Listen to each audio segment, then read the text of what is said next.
So what I'm going to be doing is a little bit more track prep, just going over suspension, just checking everything for torque spec, getting it ready, even though it's going to be a low boost, low timing, just license passes this weekend, really super simple, not trying to do any personal best, just get down the track, get my licensing runs out of the way. That way I'll be set up for next year with my NHRA license.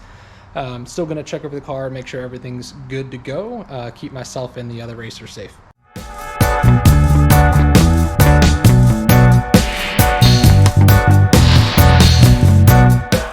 If your wheels require hub-centric rings, just make sure they're in good shape, no cracks, because they typically are plastic, and make sure that they are installed to help keep the wheel from vibrating and fitting properly on the hub. Next thing that I'm going to check is that hub nut. So I do have Drive Shaft Shop 2000 horsepower half shafts in the back of the car, and it is something that happens now and is where this hub nut breaks loose. So I do have a couple of magic marker markings in 2 different spots just to make sure that this hasn't moved at all. So checking here, it hasn't moved at all. I'll still check the torque on it, but I'm pretty confident that that hasn't slid at all. Another common place to check is the shock mounts, especially with the BMR. There's a few folks that have seen the sheet metal where the actual shock mounts break actually crack out. So this threaded insert into the body, you actually see them crack out, and the shock mount comes loose. So mine are still fine, no signs of cracking, but I'll still check torque settings, make sure that you have your bump stop on, trimmed to the right size. That keeps that from happening.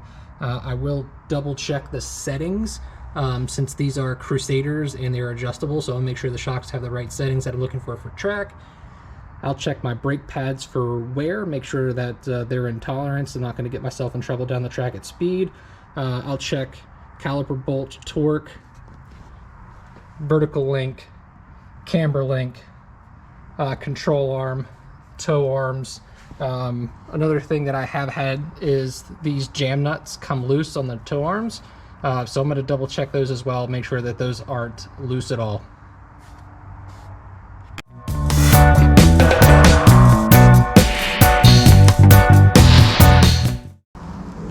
Again, checking for that hub-centric ring, plastic, typically, make sure it's not cracked and it is installed. I recommend you take an extra minute and check your boots, spin your axle shafts all around and just double check, make sure that there's no torn boots, not leaking any grease. It's fairly easy to tell if you are, but just double check, take the extra time to do it. So off camera I did check torque on the bolts. I did notice, I haven't touched with it yet, but the vertical link is a little bit turned, showing that it may have been torqued. So I'm going to check that one specifically. So just look for things like that. The vertical arm's pretty stiff, so it's not going to just wiggle. So something's forced it into this this wedged position. So I'll check into that a little bit more. And then I did find on the driver's side that the camber arm is loose, so that's why this is important. So I'll show you here. I'll just turn the camera on, or the light on.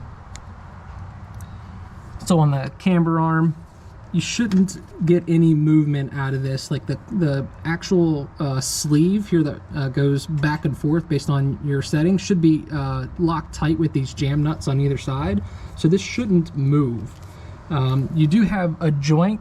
So as the suspension rotates, the joint should be able to flex. You can see this one's pushed to the side, so I'll check this as well. I don't want it completely maxed out when it's sitting at ride height, but this collar should move. That should be tight. And I'll show you on the driver's side that it's loose. So on the driver's side, you can see that vertical link is completely straight. It's not binded up. It's not maxed out. That's how it should be on the passenger side, but isn't. So I'll check into that again. Torque specs on this side, everything was good with the exception of the camber arm. And you can see here that this collar is going to move. So it's rotating. This bottom jam nut is actually loose. So I'm going to get that taken care of. I don't expect it to be completely out of spec for what I'm looking for. But I'm just going to get the jam nuts tightened up and be a little bit safer than I was. So that's the whole point of double checking, is to keep yourself and anyone else at the track safe. So I was able to get some wrenches in here and actually get this tight. So not going to go anywhere at this point. Got the joint straight, so it should move easily vertical, just up and down against the camber arm. So that completes everything on this side. I'm going to go back to the passenger side and double check that vertical link. So when you're checking your torque specs, what I recommend is you just keep the torque specs that you need for suspension just saved on your phone. I don't know if it's going to focus here or not, but I do have the torque specs that I pulled from Mustang 6G. Just keep them saved on my phone, so when I'm doing a torque spec check, I can just run through everything and make sure I'm in spec. Just double check the settings on the shock. So I do run 6 compression, 9 rebound. So that's where I'll start depending on track conditions if I need to make any adjustments. If it spins right off the hit, I'll adjust compression. If it spins a little bit out, I'll start to work with the rebound. So for the vertical link, I did check it out, got it squared away. It just rotated, so check the torque and then readjusted the angle so it's not under max angle or anything like that. Just straighten it up so it can do its job. Now that I'm reasonably confident that everything is tight and gonna keep me safe, I'll move and just check for leaks. So since I do have a remote mounted transmission cooler, I'm just gonna chase the lines. It looks like there might be some evidence of just a little bit of residue, but nothing dripping. There's nothing that's been accumulating on the lines, but that's my next mission, is I'll chase the transmission lines, make sure there's nothing there that's gonna leak or seep and get me in trouble out on the track. The last thing I want is to either fluid down the track or get fluid underneath my own tires and jam me up. So I'll check that next.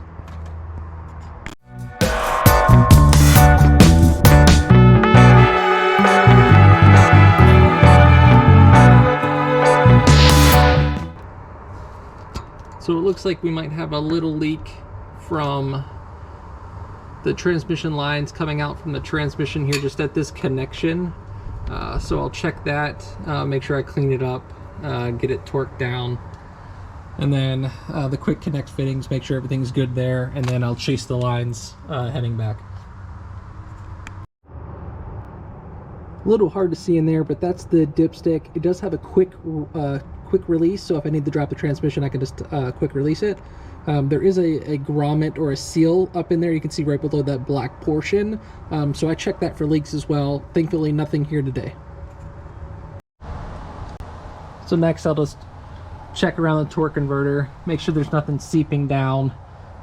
Check the trans pan. Thankfully, over here, it just needed a little bit of tightening and then cleaned up. I'll watch it, otherwise nothing too crazy to get excited about there. So the pan thankfully is completely dry. The Moroso Turbo 400 trans pan gasket that I run seems to do a really good job. It's metal reinforced, works really well with the pan, as it should. Check the drain plug and then the trans temp sensor, no leaks here, so we're all set on transmission. Reasonably confident there's nothing gonna get in our way there, nothing seeping out of the drive shaft, which is probably impossible to see, but it's really clean up at the roller bearing. Everything's good there, so I'll keep checking torque specs, looking for fluid. I'll move to the drive shaft, make sure everything's tight there. Have you ever been under your Mustang or your car and you actually bump the jack stand and it moves? Yeah, it's pretty sketchy. So when you have the car up on jack stands like I do all the way around, and one of your jack stands might be a little bit taller, or the angle of the concrete of your garage isn't exactly plumb, and you have a really rigid chassis with a 10-point cage, you might find that the chassis is not twisting at all. It is very straight, and your jack stand might move when you're underneath here, so cheers. So on to checking the diff. I've already checked some of these off camera, but you can get a 10 millimeter Allen on most of them, and then otherwise you gotta jump out, put the transmission in neutral, rotate it over, grab the next set, make sure they're tight. I just recently did these with Loctite, so I'm reasonably confident they're good. But I've already spun them, went them around, but with the exhaust that I have, it's fairly easy to get in here and double check everything. No fluid leaks at the flange, and then nothing at the diff cover, so everything's good there, shouldn't have any trouble. A good idea before you're gonna make a track visit, especially if you haven't done it in a while, regardless, is to do a fuel filter maintenance cleaning. So I just did it since I blew my car up and had the whole fuse system basically pulled out. So my fuel filter is tucked up underneath this splash shield here. Keep everything tucked up, but if you haven't changed or checked or cleaned yours in a while, depending on your filter material, just get it taken care of. If you've swapped to a Turbo 400 or Power Glide, routine maintenance should be this jam nut, or depending on your setup, the cotter pin on the back side of your shift linkage, and then make sure that the transmission is shifting fully into gear. Should be part of your proper maintenance, especially for a track visit. You don't want the transmission to get hung up out of gear, halfway into gear, fall out of gear. Transmissions are too darn expensive right now, and too time consuming to get fixed. So simple thing to check. There's a lot of tech tips out there. Motion Brakes Works has one that's pretty good. They even talk about using an RC car body clip as your cotter pin. I haven't done that, haven't need to, but if I ever lose this cotter pin on the back, then I'll just use an RC car body clip like they recommend. Another big topic of discussion are these oil pan plugs. You can see I do have a UPR. I just changed the oil, so you might see a little drip. I don't relate that to anything leaking, so don't get that thought.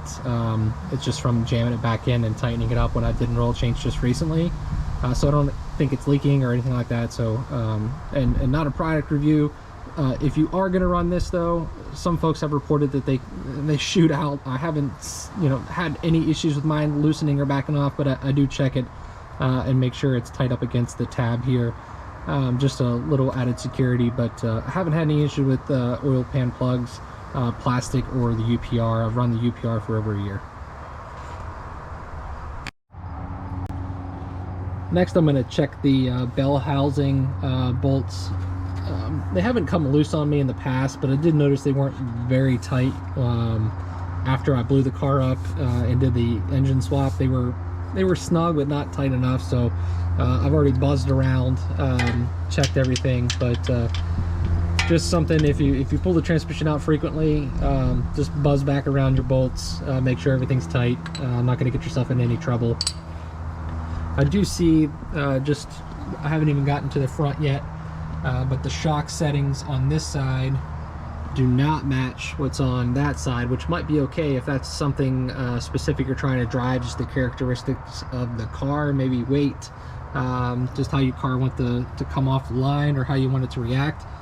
That is not the case for me. They should have been the same, so they've just been turned at some point. So I'm going to go back over the front. So I'll check brake pads, caliper bolts, spindle. These are one-time use nuts. They typically don't give you any trouble. The bolts are a little bit snug. You kind of got to pound them in, so just keep an eye on those. Don't gall them up or anything like that. Since I do have coilovers, I'll check the spanners, make sure that this bottom snug piece is there, or that it's tight, not going to move. Check for any brake fluid leaks. So I got the front shock settings adjusted, 12 compression for rebound on the front. Brake pads are good, caliper bolts, everything's nice and snug up here. So nothing else suspension wise. I'll do the catch cans for the transmission and for the crankcase breather, and then I'll move under the hood. Don't forget to drain your catch cans. I have one for the crankcase ventilation system and the transmission, so make sure those are empty, and I'll even check it after a couple passes just to make sure that it's not building up anything. You'll lose performance and get yourself in a little bit trouble down the track, potentially dumping out of either the breathers depending on your setup. But it's a really simple, easy thing to do, is just drain your catch can. So nothing in this one right now. Good, good, good.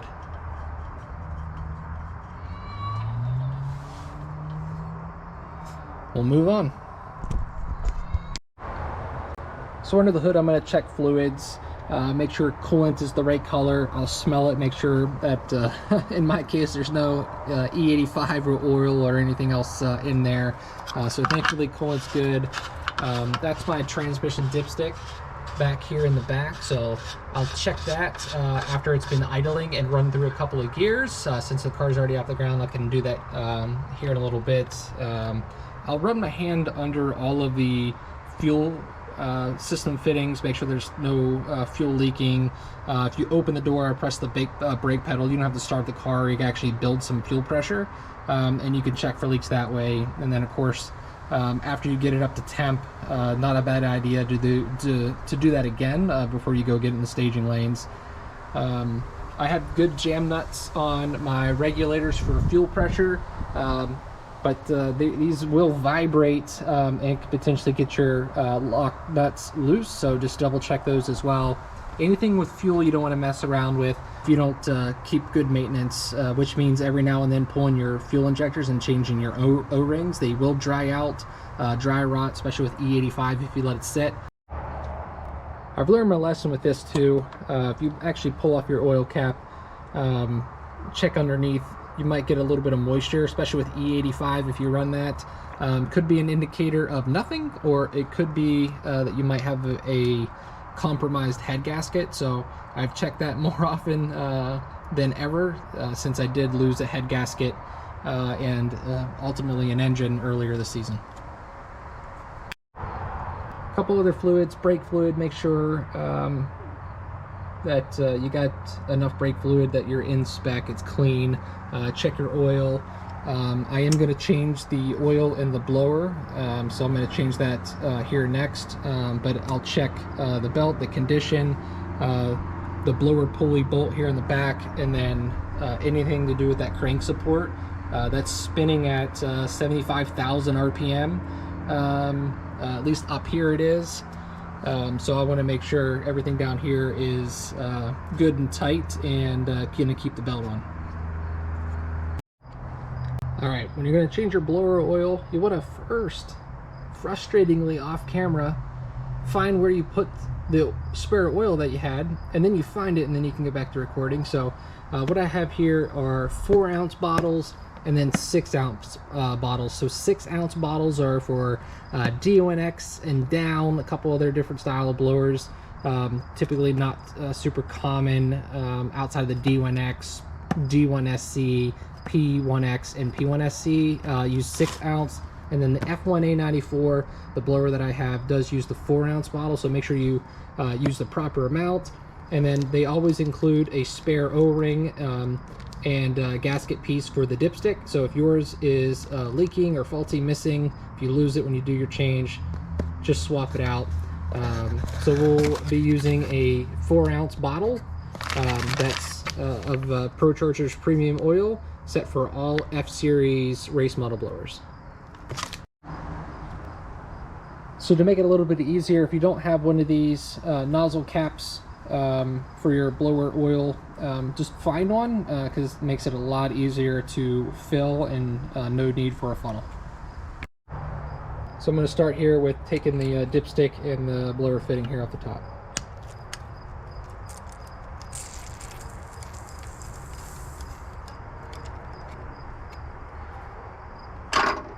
So you can see that gasket and fitting here on the top of the dipstick. If you lose or are missing this, replace it.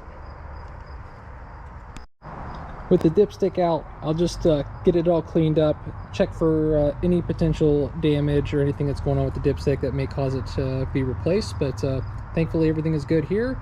Just clean it up and then I'll put it back in after we refill the blower. So while I'm down here, I'll check for oil leaks from the oil filter. I did just replace it. Everything's still clean here, so no issues.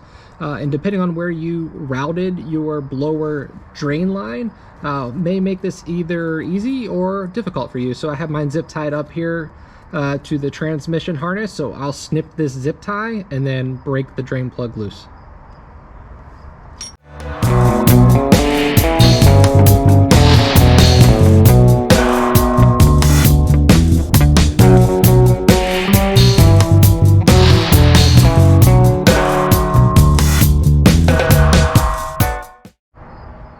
So now that the blower is all drained, I will pull this red cap off and jam it into the blower hole here and fill it up with 4 ounces of blower oil.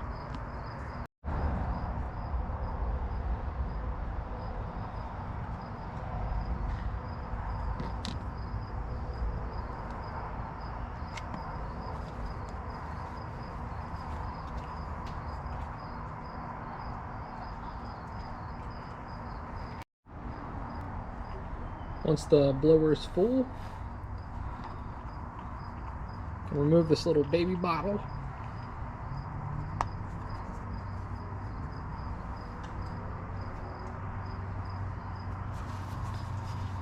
Clean up any extra residue. And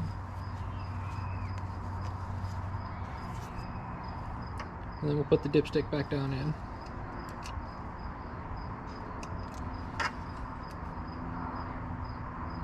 We can check it.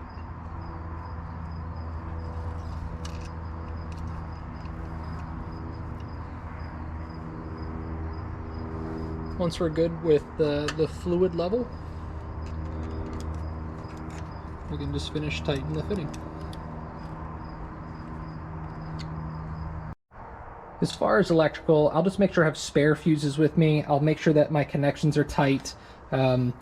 Anything loose like that could create more resistance, spark, potentially melt down one of your wires, shut the car off, or melt something down.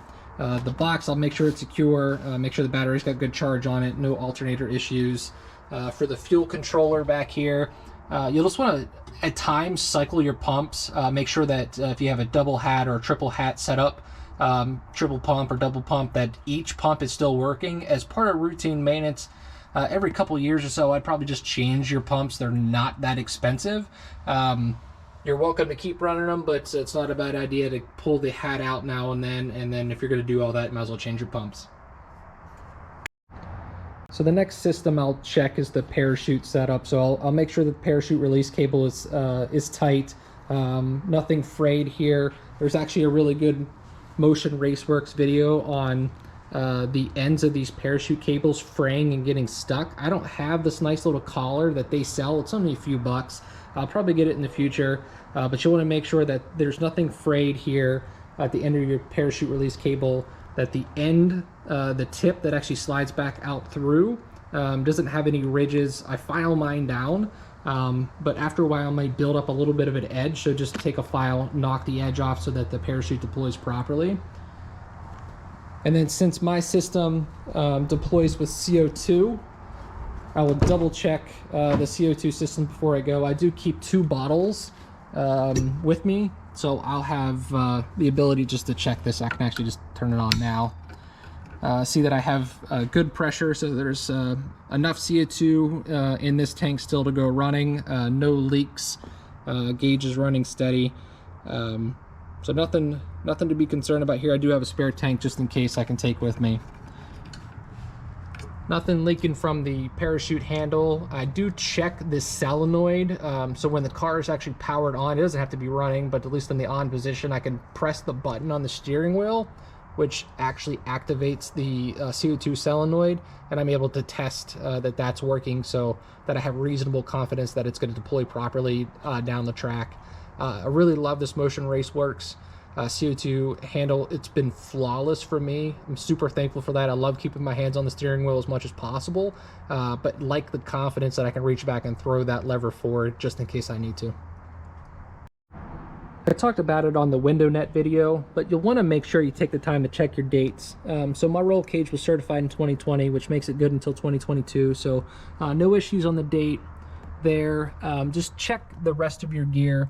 It would be such a shame to get to the track and then they won't let you run because your dates are expired. So just run over everything, make sure you're going to be good to go. That's why I had to change my window net. It was expired, but all of my SFI rated equipment is completely valid and up to date at this point. But just keep an eye on it. Next year I'll have to start swapping some of my gear out. It's unfortunate. It's sad to see harnesses that there's nothing wrong with no longer be able to be used just because of the sewn on patch, but that's part of the game and part of keeping yourself safe. Well, that's going to about wrap up this video. I did a bunch of stuff off camera. Keep in mind, there's a ton of stuff that you can do for track prep. Some stuff I did off camera, but keep in mind spark plug gap, checking that transmission fluid, get it up to temp, run it through gears first, make sure that it's within range under operating temperature. Since we pulled wheels, I will torque the lugs back down. You can check rotors for cracks, you can check tires for rocks in them, anything that may look like imperfections bulging on the tire on the sidewall. You can do stall test on your converter, a bunch of different logs. There's a bunch of stuff that you can do for track prep. I'm not trying to minimize all the things that are out there. You can check for boost leaks, check your couplers, your clamps. There's just so much, too much that I'm going to be able to cover on any type of video. One of the last things I'll do for track prep is I'll wash the car. So we'll get it all clean. I'll clean the barrels of the wheel all out. That way there's nothing that's going to cause vibration or cause the car to pull. Just make sure everything is clean, wiped down, and I'll pack up the trailer and the truck and we'll go racing. So we'll see how we do. I'll keep you guys up to speed. Thanks for watching.